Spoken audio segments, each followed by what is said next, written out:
অনেক ছাত্র নামের পশু আছে, অনেক শিক্ষক নামের পশু আছে, তাদের থেকে আমাদের শিক্ষার্থী বোনেরা রক্ষা পায় না। তাদের নিরাপত্তা দেওয়ার জন্য আমাদের বোনদেরকে অনুরোধ জানাবো, এই সকল শিক্ষক রূপী পশুদেরকে সামনে নিয়ে আসুন, প্রকাশ্যে তাদের বিচার চাই।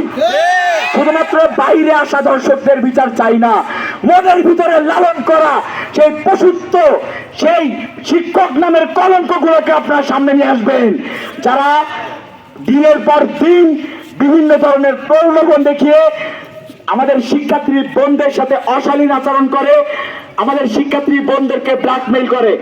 আজকাল মেয়েরা নিরাপত্তা, যে বোনের বাসায় গিয়েও কখনোই সে একটা পরিপূর্ণ নিরাপত্তা পায় না, তাহলে আমরা আজকে কোথায় কার কাছে নিরাপদ? আমরা পুরো বাংলাদেশের নারীরা আজকে কোথাও নিরাপদ না, একটা অনিশ্চয়তা। এই যে আমরা রাতে টিউশনি করে আসি যখন মেয়েরা, আমরা কোনো নিরাপত্তা পাই না। আজকে রিক্সাওয়ালা আমাদেরকে দেখে টিজ করে, আমাদেরকে বাসে আমরা অনিরাপদ। আমরা চাই সব নারীরা আমরা জেগে উঠি, সাথে আমাদের ভাইরা যারা আছে তারা আমাদেরকে সহায়তা করবে এবং আমাদের অবশ্যই তারা এই যে একটা নিরাপত্তা সেটা অবশ্যই প্রদান করবে। এবং আমরা চাই আমার এদের সোনার বাংলায় কোনো ধরনের ধর্ষণ থাকবে না, শাস্তি মৃত্যুদণ্ড আমরা চাই, এবং আসিয়ার যে ধর্ষক তার আমরা সর্বোচ্চ শাস্তি চাই। এবং আমরা আমাদের এই যে আন্দোলনের মাধ্যমে পুরো বাংলাদেশকে জানাতে চাচ্ছি যে আমাদের বাংলায় ধর্ষকের ঠাঁই নেই। বিভিন্ন জায়গায় ইন্টেনশনাল নির্যাতন চালানো হচ্ছে, সেই নির্যাতনের হাত থেকে আমার ছোট বোন আসিয়া রেহাই পায় নাই। আমাদের এই নতুন বাংলাদেশে ইন্টারিম সরকারকে আমরা বারবার বলতে চাই, যদি আপনারা জনসাধারণের নিরাপত্তা নিশ্চিত করতে না পারেন, আমার নারী শিক্ষার্থীদের, আমার বোনদের নিরাপত্তা নিশ্চিত করতে না পারেন, তাহলে এই দেশের শাসনভার চালানোর অধিকার আপনারা হারিয়ে ফেলেছেন।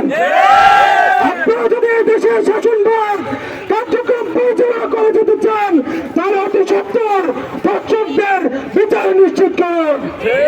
যে ধর্ষণের শাস্তি বলা হয়েছে মৃত্যুদণ্ড অথবা যাবজ্জীবন, অতি শীঘ্রই এই মৃত্যুদণ্ড নিশ্চিত করে ধর্ষকের এই বাংলাদেশ হতে বিতাড়িত করার জন্য পথ সুগম করুন।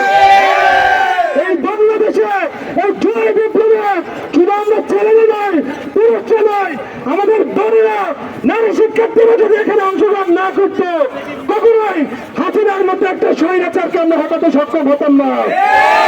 আমরা যখন একতাবদ্ধ হতে পেরেছি, তখনই কেবল আমরা হাসিনার মতো এক জগদ্দল পাথরকে এই বাংলাদেশ থেকে বিতাড়িত করেছি।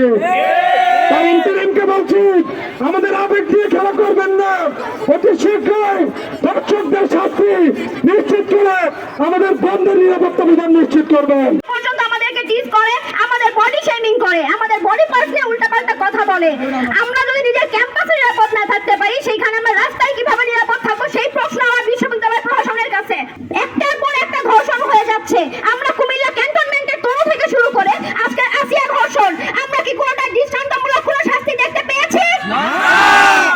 ধর্ষকের শাস্তি আজ পর্যন্ত বাংলাদেশের কোনো সরকার কিংবা কোনো আইন শৃঙ্খলা বাহিনী পরিপূর্ণভাবে কার্যকর করতে পারেনি। এই ব্যর্থতা বাংলাদেশ সরকারের তথা আইন শৃঙ্খলা ব্যবস্থার।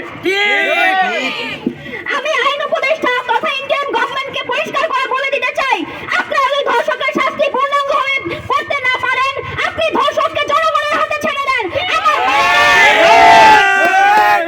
আমার মায়েরা, আমার বোনেরা ধর্ষকের শাস্তি নিশ্চিত করবে। একজন ধর্ষক শুধুমাত্র দৈহিকভাবে একটা মানুষকে, একটা মেয়েকে শেষ করে না। ধর্ষণের কারণে আজকে হয়তো আসিয়া মারা গিয়েছে কিংবা মৃত্যু পথযাত্রী, কিন্তু এমন অনেক ধর্ষিতা বোন আছে যারা বিচার